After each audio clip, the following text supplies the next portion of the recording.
Hello everyone, Assalamualaikum. Welcome back to my channel. எல்லாரும் எப்படி இருக்கீங்க? அல்ஹம்துலில்லாஹ் நானுமே ரொம்ப சூப்பராக இருக்கேன்.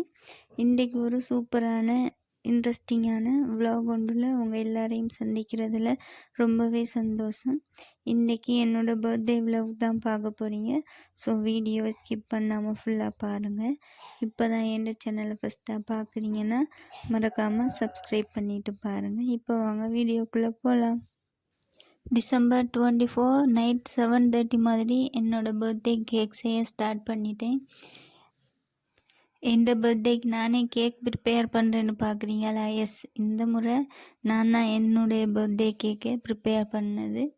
ஏன்னு பார்த்தீங்கன்னா ஒவ்வொரு பர்த்டேக்கும் மெரி பண்ணதுக்கப்புறமா ஹஸ்பண்ட் தான் கேக் கொண்டு வந்து சர்ப்ரைஸ் பண்ணி கேக் கட் பண்ணுறது. பட் இந்த முறை ஹஸ்பண்டை சொல்லிவிட்டேன், அப்படி ஒன்றுமே தேவையில்லை, எந்த பர்த்டேக்கு நானே கேக் செய்வேன்னு சொல்லி. அதனால தான் இப்போது நான் சாக்லேட் கேக் தான் செஞ்சேன். கேக் செஞ்சதுக்கப்புறமா நான் அதுக்கு தேவையான சாக்லேட் க்ரீமும் பட்டர் க்ரீம் தான் செஞ்செடுத்தேன். இன்றைக்கி 2 க்ரீமும் அப்ளை பண்ணி தான் நான் இந்த கேக்கை டெக்கரேட் பண்ணி எடுக்க போகிறேன். கேக்கை 2 லேயராக கட் பண்ணி எடுத்திருந்தேன். நடுவில் சாக்லேட் க்ரீம் அப்ளை பண்ணுறதுக்கு அப்ளை பண்ணிவிட்டு மேலால் பட்டர் க்ரீம் அப்ளை பண்ணிவிட்டு டெக்கரேட் பண்ணி எடுக்க போகிறேன். என்கிட்ட கேக் டெக்கரேட் பண்ணுறதுக்கு நொசல், பைப்பிங் பேக் எதுவுமே இல்லை. சாதாரணமாக வீட்டில் யூஸ் பண்ணுற பொருட்களை வச்சு தான் நான் இந்த கேக்கை டெக்கரேட் பண்ணி எடுத்துக்கொள்கிறேன்.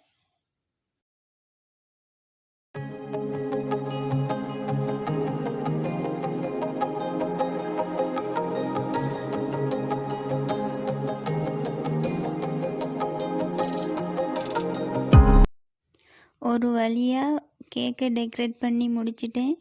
ஃபைனலாக இந்த கேக்கோட லுக் பார்த்திங்கன்னா இந்த மாதிரி தான் இருந்துச்சு. நான் இப்போ தான் ஃபஸ்ட் டைம் இந்த மாதிரி கேக் டெக்கரேட் பண்ணி கேக் மேக் பண்ணியிருக்கேன். இதுக்கு முன்னாடி வெரைட்டியான கேக் செஞ்சுருக்கேன், பட் இந்த மாதிரி செஞ்சதில்லை.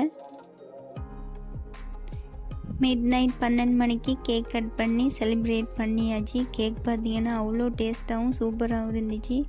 வேறு லெவலில் இருந்துச்சு. நான் நினைக்கவே இல்லை இந்த மாதிரி டேஸ்ட்டாக இருக்குண்டு. பர்த்டே வந்தாலே பிரியாணி இல்லாமல் இருக்குமா, அதனால் இன்றைக்கி நான் பாஸ்மதி ரைஸில் சிக்கன் பிரியாணி தான் செய்ய போகிறேன். அதுக்கு ஃபஸ்ட்டுக்கு ரைஸை வாஷ் பண்ணிவிட்டு ஒரு அரை மணி நேரம் ஊற வச்சு கொள்ள போகிறேன்.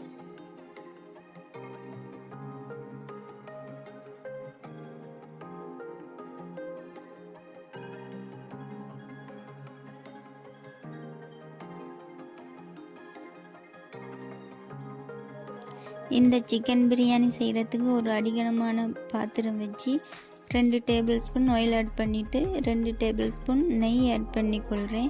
நான் இந்த பிரியாணி நெய் சேர்த்து தான் செய்ய போகிறேன்.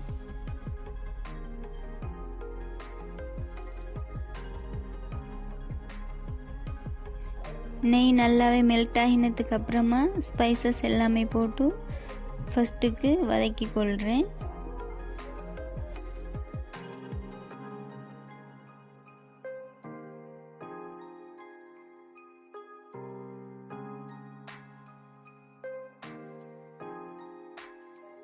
ஸ்பைசஸ் எல்லாமே பொரிஞ்சதுக்கு அப்புறமா கட் பண்ணி வச்சுருந்த ஒனியன் சேர்த்துக்கொள்கிறேன். இன்றைக்கி நான் 750 கிராம் சிக்கனுக்கு 750 கிராம் ரைஸ் சேர்த்து தான் இந்த பிரியாணி செய்ய போகிறேன். அதுக்கு 250 கிராம் ஒனியன் சேர்த்து நல்லா வதக்கி விடுறேன். தக்காளி பார்த்திங்கன்னா 150 கிராம் சேர்த்து அதையும் நல்லா வதக்கி விடுறேன்.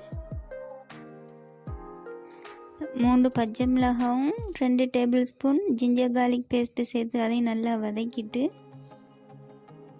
இந்த பிரியாணிக்கு மசாலா பார்த்திங்கன்னா நான் இந்தியன்ற சக்தி மசாலா தான் எடுத்திருந்தேன். அது 2 டீஸ்பூன் ஆட் பண்ணிவிட்டு 2 டீஸ்பூன் சில்லி பவுடர் சேர்த்து நல்லா மிக்ஸ் பண்ணி விடுறேன். நல்லா மிக்ஸ் பண்ணதுக்கப்புறமா 2 டேபிள் ஸ்பூன் யோகர்ட் சேர்த்துக்கொள்கிறேன். நான் தயிர் இல்லாதால் யோகர்ட் தான் சேர்த்துருக்கேன்.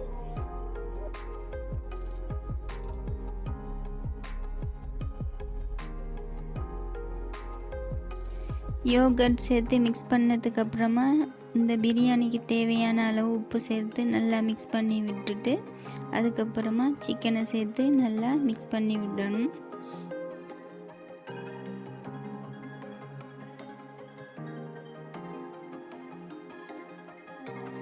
சிக்கனை சேர்த்து மிக்ஸ் பண்ணதுக்கப்புறமா ஒரு 3லேருந்து 4 நிமிஷம் நல்லா குக்காக விடணும்.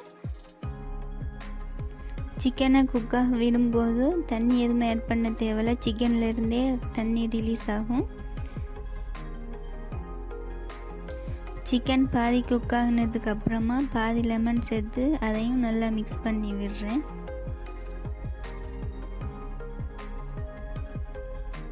பாருங்கள் சிக்கன்லேருந்து எப்படி தண்ணி ரிலீஸ் ஆகிருக்குன்னு. இந்த ஸ்டேஜில் ஊற வச்சுருந்த பாஸ்மதி ரைஸை சேர்த்து நல்லா மிக்ஸ் பண்ணிவிட்டு தேவையான அளவு தண்ணி ஆட் பண்ணிவிட்டு நல்லா குக்காக விடணும்.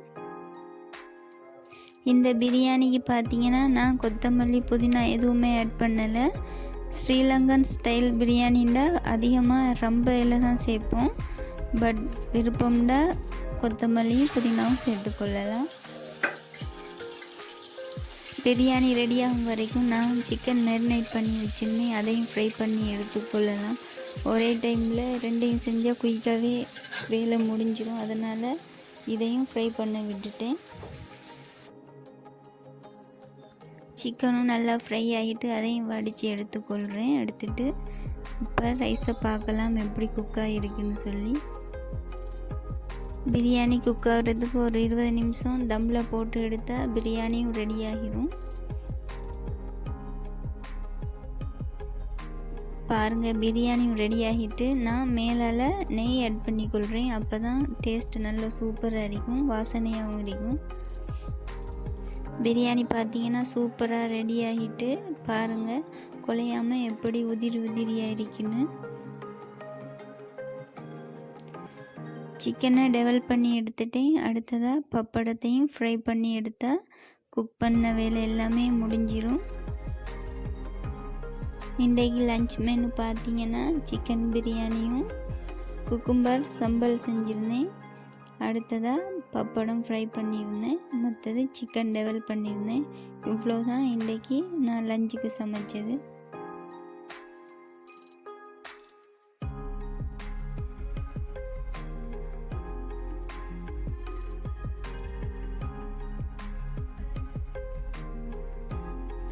ஃபஸ்ட்டுக்கு உமாக்கும் வாப்பாக்கும் சாப்பாடு கொடுத்துட்டு அடுத்ததாக நானும் ஹஸ்பண்டும் சாப்பிட ஸ்டார்ட் பண்ணிட்டோம்.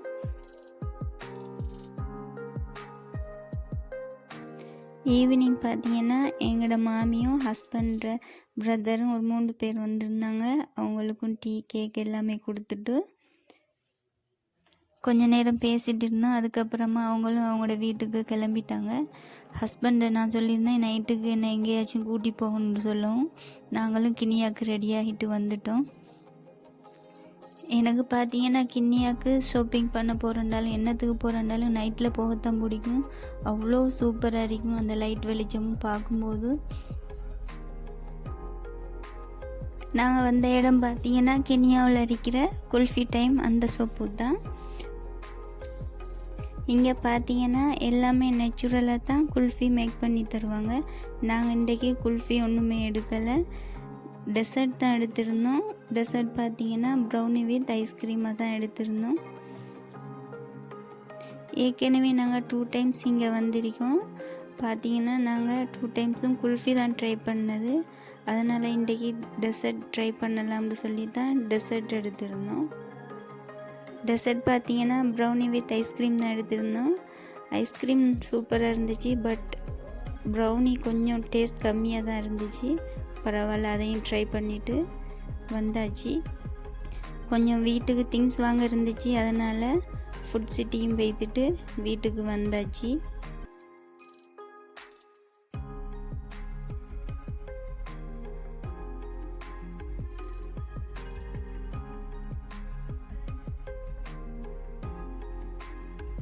என் பர்த்டேக்கு ஹஸ்பண்ட் அந்த கிஃப்ட் பார்த்தீங்கன்னா இந்த சாக்லேட்டும், அடுத்ததாக பார்த்தீங்கன்னா ஒரு வாட்சும் ஒரு ப்ரேஸ்லெட்டும் தான் தந்துருந்தாங்க. சாக்லேட்னால் எனக்கு ரொம்பவே பிடிக்கும், அதனால தான் ஹஸ்பண்ட் சாக்லேட்ஸும் வாங்கி தந்துருந்தாங்க. சாக்லேட்னால் யாருக்கும் பிடிக்காமலே இருக்காது. ஸோ இதோட இந்த vlog முடியுது. இன்னும் ஒரு இன்ட்ரெஸ்டிங்கான வீடியோ ஒன்றில் உங்கள் எல்லாரையும் சந்திக்கிறேன். இந்த வீடியோ பிடிச்சிருந்தா லைக் பண்ணுங்கள், ஷேர் பண்ணுங்கள், மறக்காமல் சப்ஸ்கிரைப் பண்ணுங்கள். தேங்க்ஸ் ஃபார் வாட்சிங்.